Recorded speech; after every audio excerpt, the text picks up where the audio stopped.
Γεια σε όλους!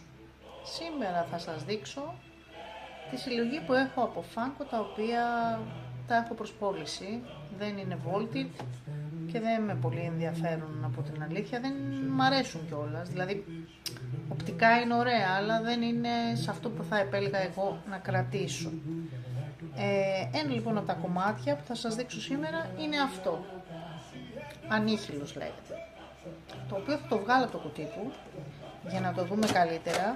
Θα τα βγάζω έστω μία φορά, γιατί δεν μου αρέσει να τα αφαιρώ από τα κουτιά τους, αλλά για να μπορέσουμε να το δούμε καλύτερα θα το αφαιρώ.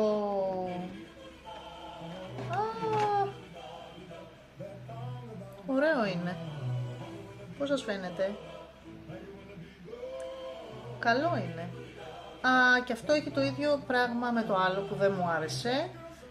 Έχει αυτό το ελαττήριο που πάει πάλι και αυτό. Γιατί τα κάνουν αυτά? Γιατί βάζουν ελαττήρια? Για ποιο λόγο? Έχει κάποιο σκοπό αυτό? Για ποιο λόγο? Για να κουνιέται, υποτίθεται. Είναι πάρα πολύ ωραίο βέβαια, αρκεί να μην είχε το ελαττήριο που δεν το χωνεύουμε με τίποτα. Παρ' όλα αυτά το Ανίχιλος είναι ωραιούτσικο, είναι της Marvel εννοείται, είναι του 2023 και η τιμή του είναι στα 14 ευρώ. Αν και το έχω παρατηρήσει ότι κάποιοι το δίνουν σε κάτι απίστευτες τιμές, το δει και 200 ευρώ και 300 και λέω γιατί 200 και 300 ευρώ, τι το ιδιαίτερο έχει και είναι τόσο ακριβό? Και παρατήρησα ότι απλά έχει υπογραφεί κάποιου ηθοποιού μάλλον, και γι' αυτό είναι και η τιμή του τόσο αυξημένη. Αυτό ήταν το σημερινό. Κυκλοφορεί, να πω ότι κυκλοφορεί και με sticker exclusive overseas, που είναι για την Ευρώπη, και είναι αυτό το στικεράκι.